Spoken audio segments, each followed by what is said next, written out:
Good morning, everybody. Who is that back there? Man, there's lights shining everywhere. So, listen, thanks for being here this morning. My name is Bob McGinnis. I work for Holly Frontier. No,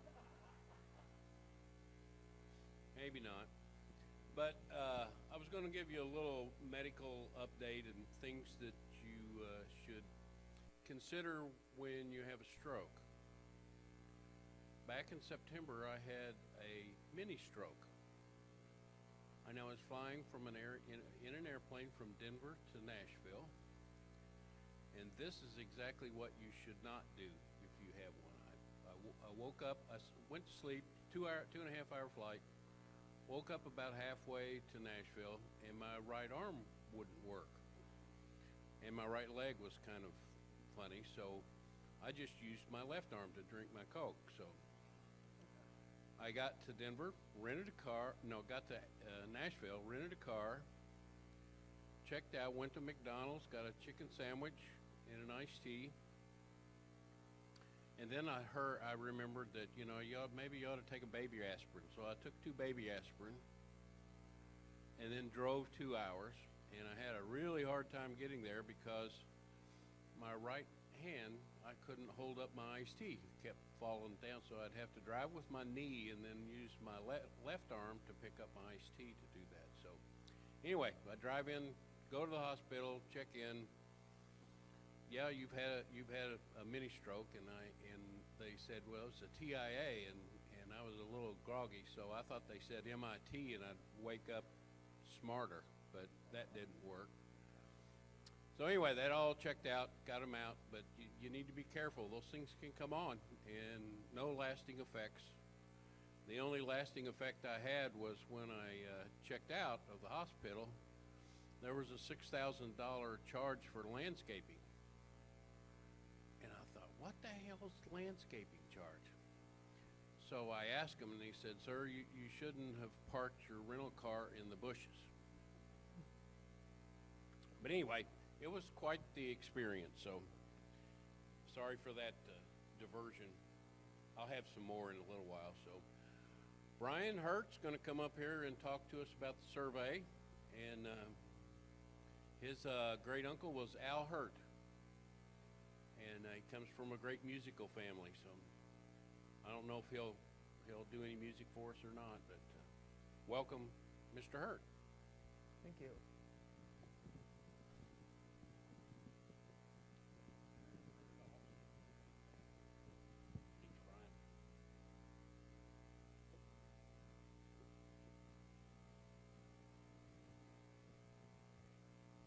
I guess we are getting some music this morning.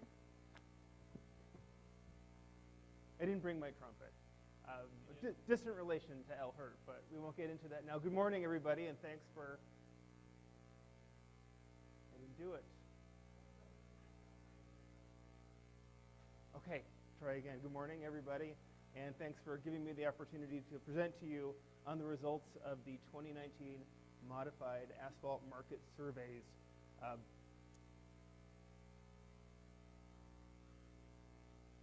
I'm Brian Hirt, as mentioned. I am with CTC & Associates. We are a research and communications firm involved in the transportation sector. We've been working with AMAP for about a decade, and Jim asked us to run these surveys, and I'm here to give you some of these results. I'll start by asking a question on why AMAP conducts these surveys. And part of asking this question, I used to teach high school, and 8 in the morning, I know what's going on with people. You kind of got to get the blood up, so we'll start with a pop quiz.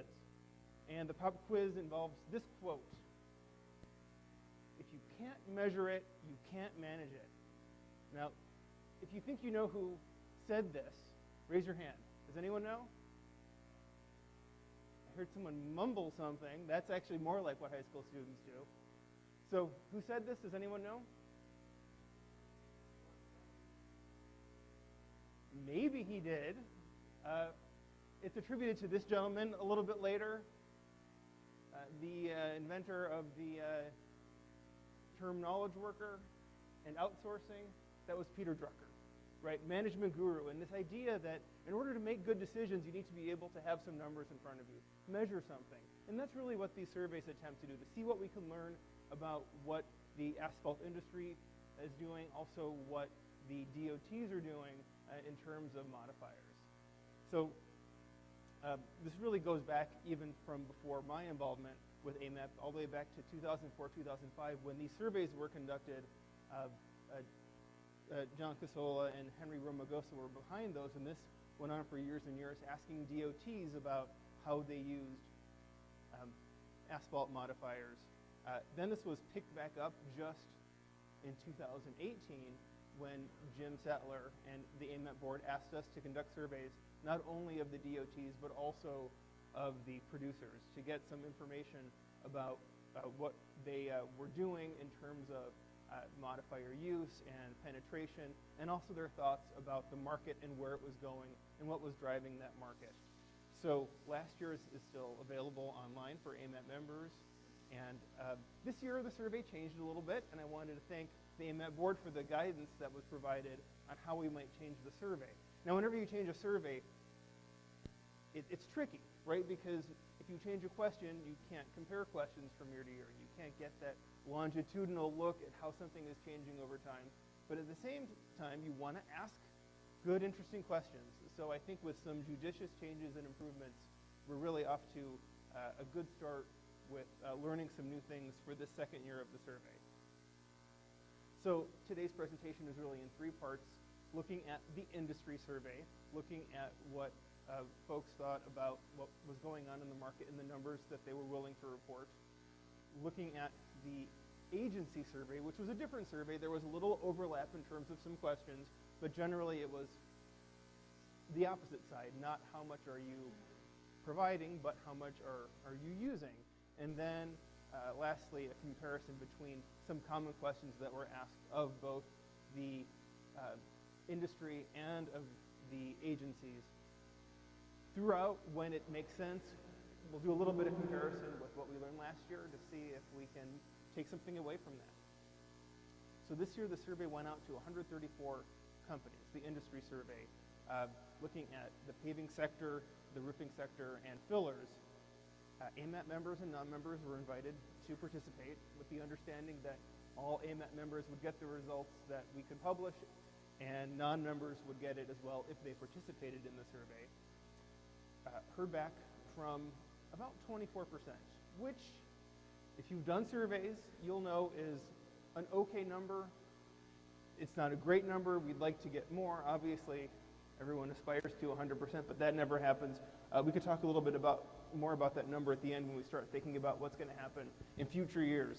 I will note, however, that in this presentation and in the report, we're really only going to be reporting combined data on what industry participants said. And that was really because this is proprietary information, and we had to ask somewhat general questions and report it in a way that you couldn't pick out, oh, well, that's obviously that company who's saying that. Now I know something about my competitor, right? So that's sort of the nature of the industry survey that we had to deal with. But moving into the results, this is a question we asked about market size. In pounds, how much polymer of any type will your company use in 2019? And rather than asking for an exact number, which no one will answer, we asked people to just give us a range in these buckets. And the most common response was that 1 to 3 million pounds range. But we did get responses all the way down from the very bottom to that very top. So companies of all sizes responded to this question. And from those responses, we can say, well, if everyone, we kind of figure them at the bottom end, that's a lower end of 160 million pounds. And then if we were to look at everyone at their top end, that's 220 million pounds. So that's a range. And that's a range of what we think were 25% of the companies who responded. So could you multiply it by 4 and say that's the actual size of the market? Well, you could at your own risk, right? We don't know if the 25% that responded really represented 25% of the market. But again, in terms of ballpark, you know a little more than you knew before by getting the answer to this question. Someone said, why didn't we ask about non-polymer last year? And the answer is, I don't know why, but we asked this year, so this is a new question. So we didn't have this question last year, so this is worth pointing out as a little bit different here. the same question, but now with non-polymer, using the same buckets, and now, maybe unsurprisingly, the most common answer was a little bit lower. It was in that less than 1 million pounds range. But again, we got answers all through, and we ended up with this range between 65 million and 100 plus million. So again, multiply that by 4 at your own risk if you want, but it gives you a little bit of an idea about the size of the non-polymer market. Talking next about market segments, we asked people to indicate the segment where their company sells the most modified asphalt product. Again, to say how much do you sell in terms of binders or in terms of additives. We didn't expect anyone would answer that question because it's proprietary, but at least they might say, well, the number 1 thing for us is binders, and the number 2 thing is adhesives, and the number 3 thing is whatever. So people were just asked to rank these from 1 to 2, 1, 2, 3, however many of these things they had. And what we looked at was how many number 1 rankings things got. And in fact, it was binders. At 59% of the respondents said that was their number 1 market segment. And fully 63% of respondents gave that some ranking, and so they were involved with binders.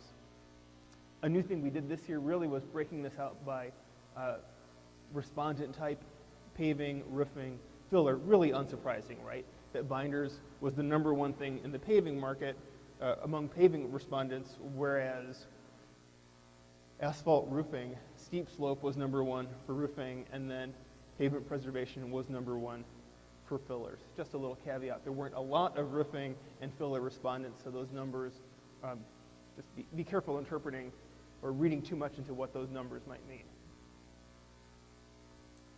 Asked by tonnage the types of polymer modifiers your company expects to use in 2019.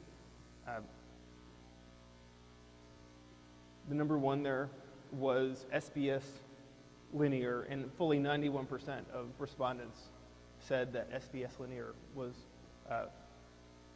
one of the things that they had it included in their rankings.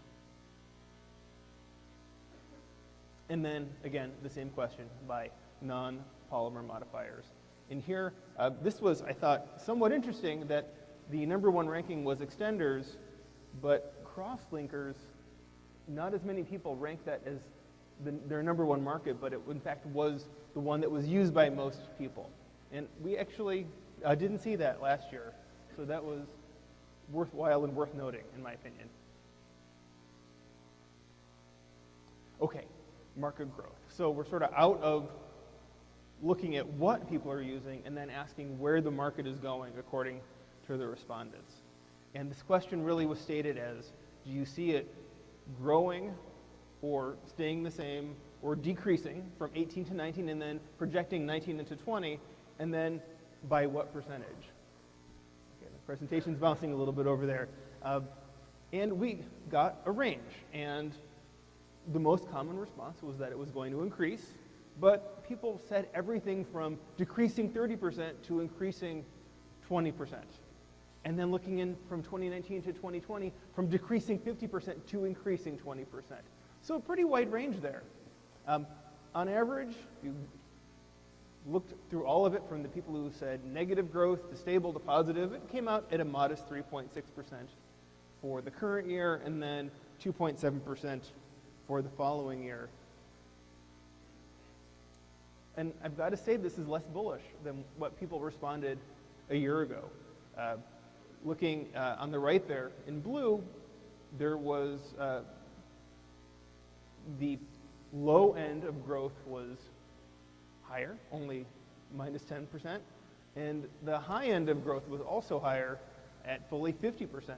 So that's a difference in perception and in reporting of where people thought the market might be going in terms of those people who responded. So I have just those highlighted down there. Asked people to talk about what they thought was influencing the changes in 2019 and 2020, and that is consistent with what we saw last year. In fact, that was the top choice last year, and it was even higher this year.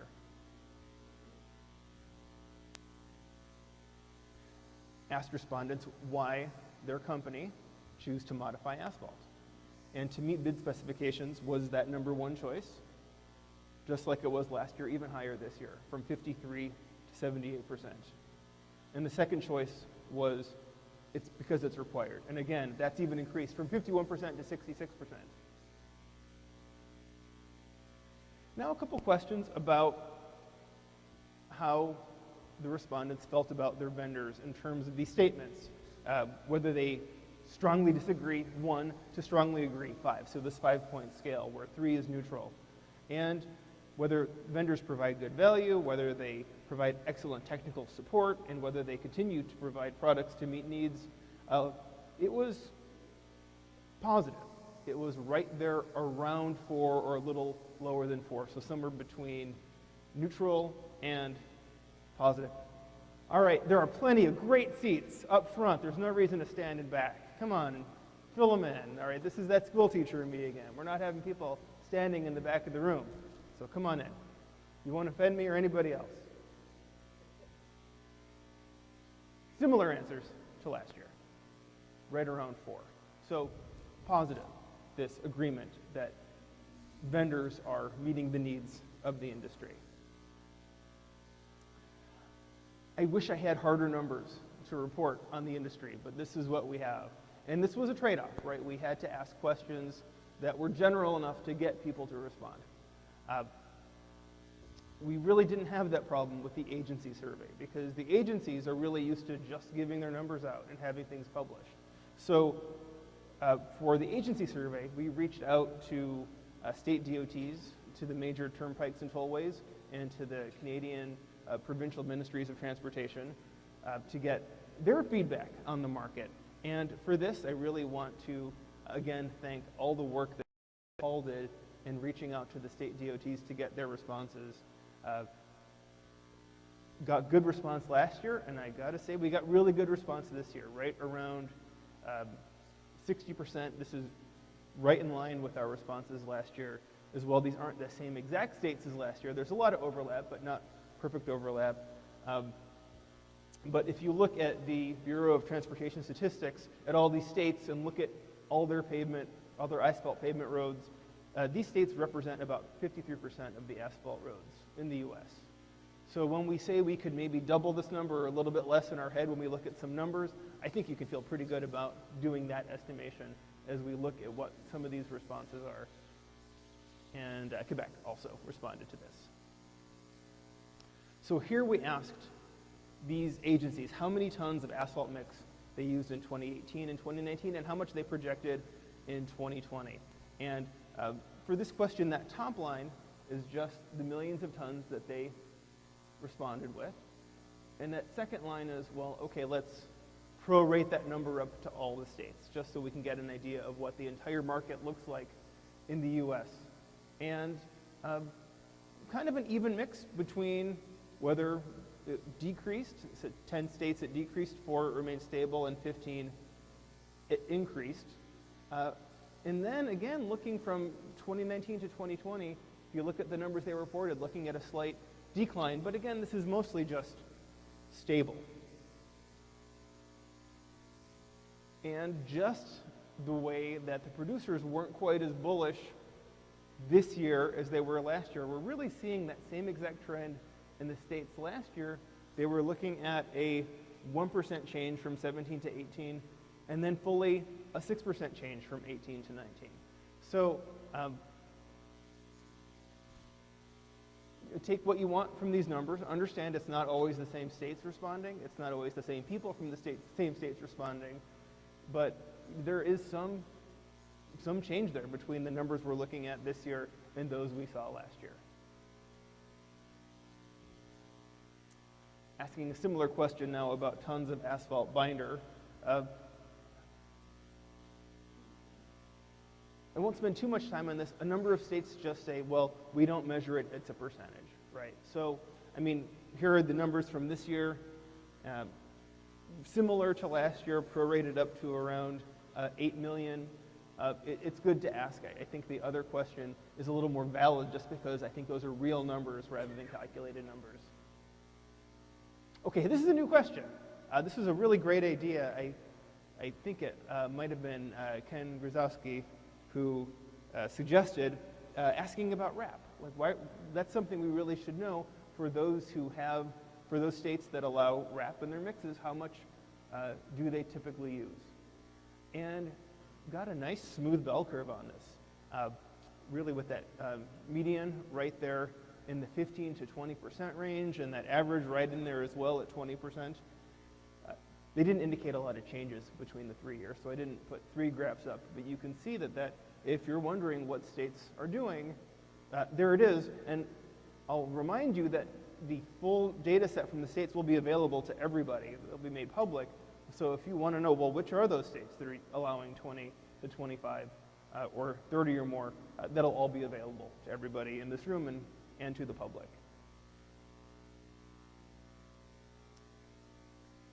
And then another question asking about what percentage of the asphalt binder was modified in 18 and in 19 and projected for 2020. You know that beautiful smooth bell curve that was fat in the middle? Well, we have this crazy thing again, right? We have this almost a binomial distribution with some states that just hardly do it at all or do it a little bit, and other states that do it 90% up to 100%, and kind of this soft spot in the middle there. It is notable, though, that these numbers are up from what was reported last year.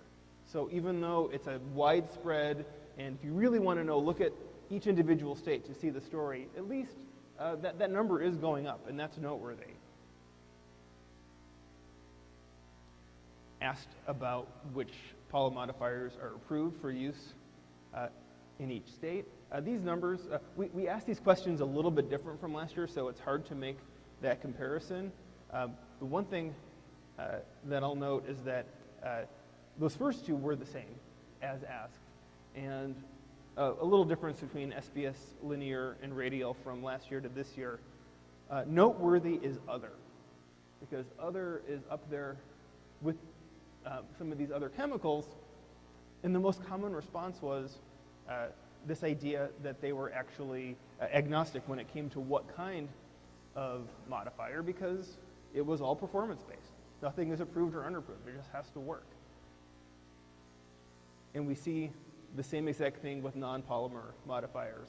Warm mix additives were the most common one among 24 agencies, and then anti-strips, fibers, and polyphosphoric acid. But other, again, was that number 9, and it was this idea that, well, we don't specify it, it just has to work.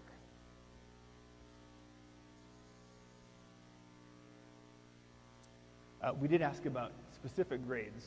It's just alphabet soup. So a little hard to summarize in a way that would be meaningful, but again, all this information is online and available. So state by state, you can see their most common, their next most common, their third most common. So this information will be up, I think, next week. And just encourage anyone who really wants to see what each state is doing to just go look at that survey.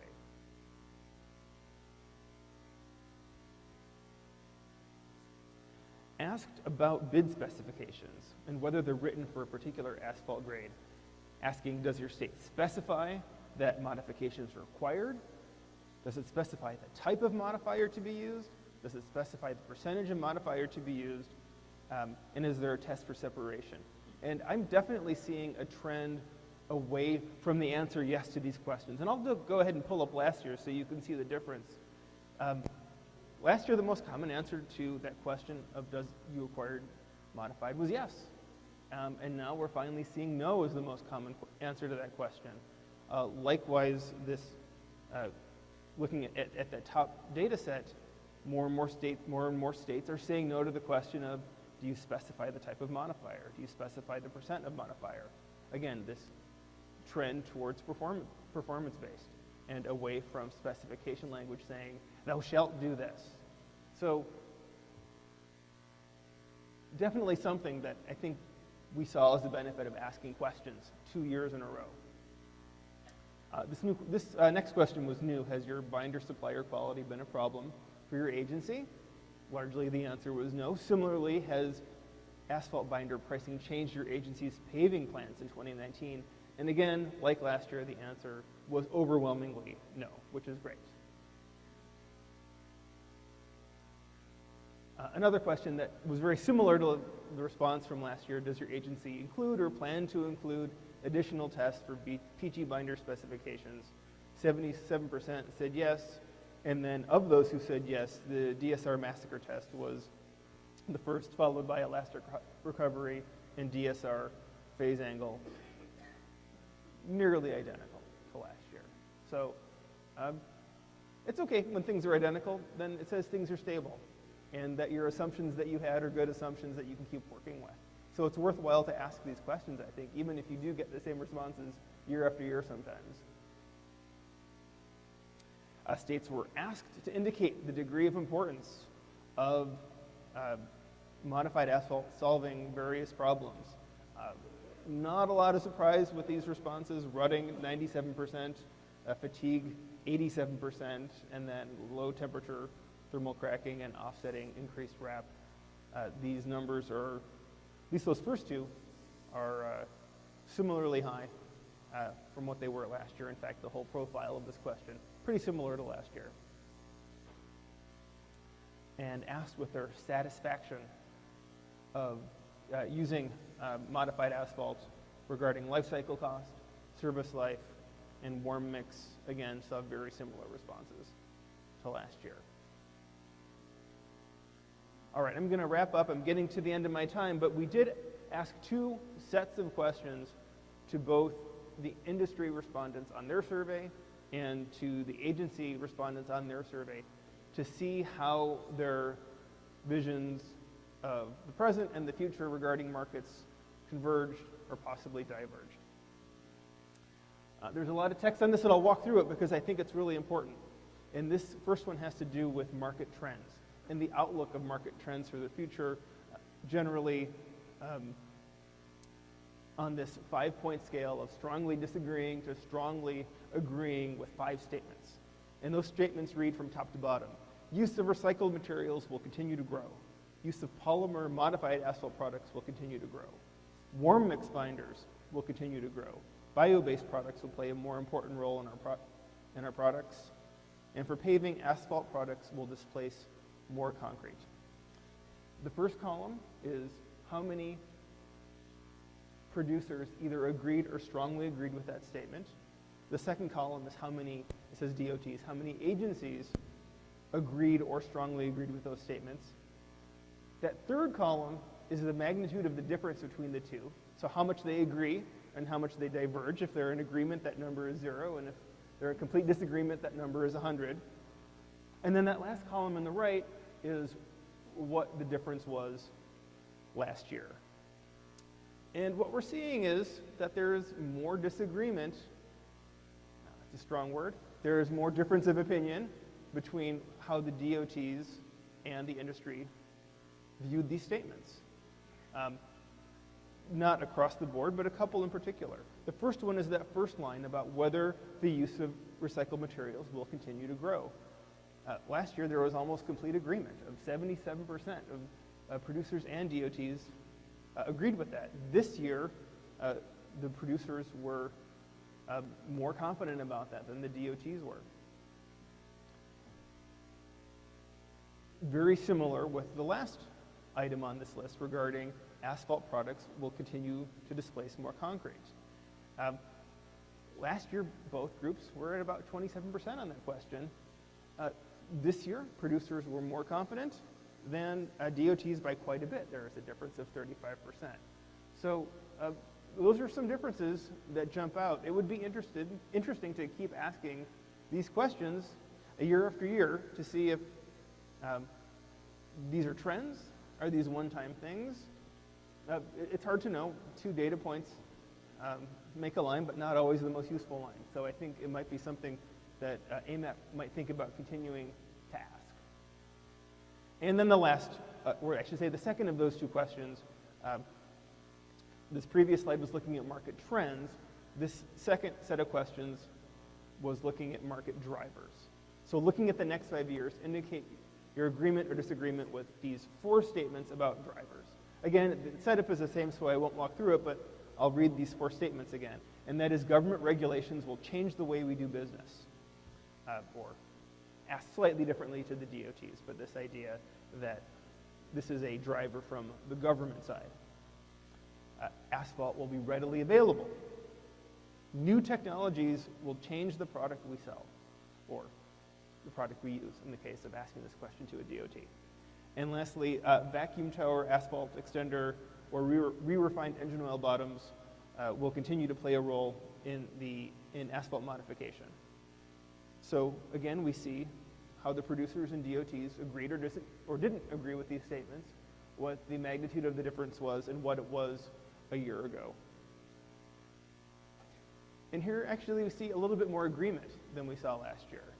With, if you look at the column 3 and column 4, the magnitude of the difference, it's actually more alignment between what the producers and the DOT respondents thought about these things.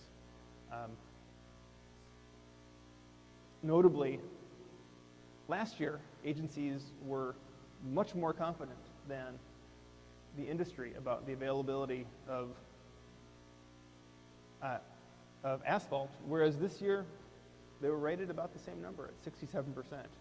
So again, a little bit more information to just know where different sectors of your industry and your customers, how they are looking at the outlook for the future.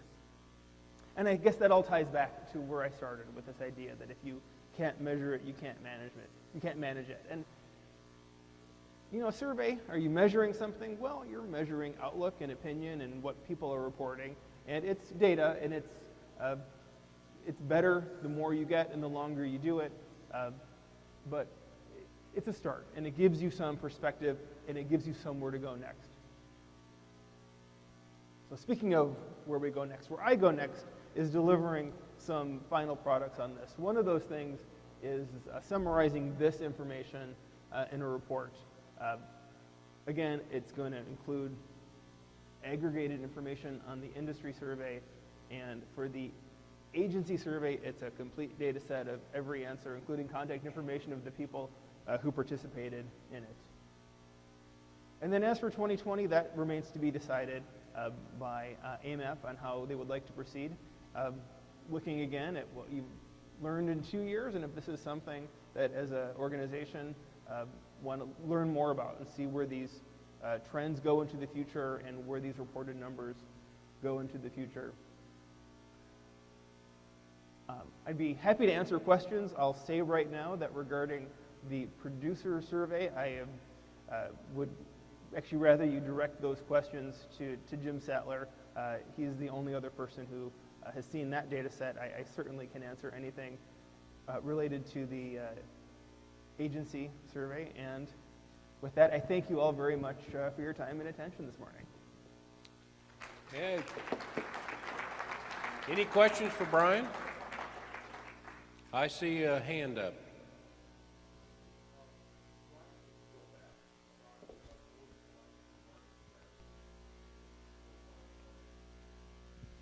This one?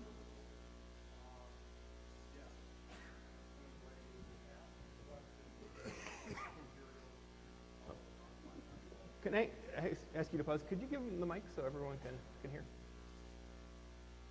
Or a mic? Hey, Mike, you talking to me? Talking to Galen. Oh. Apparently. Okay. Funny thing happened to me on the way to the conference. Okay. So when you say use of recycled materials and polymer modified asphalt will continue to grow, you've got 2 directions for growth. One would be that the overall market is expecting to expand, and therefore sales will grow just as a result of organic expansion.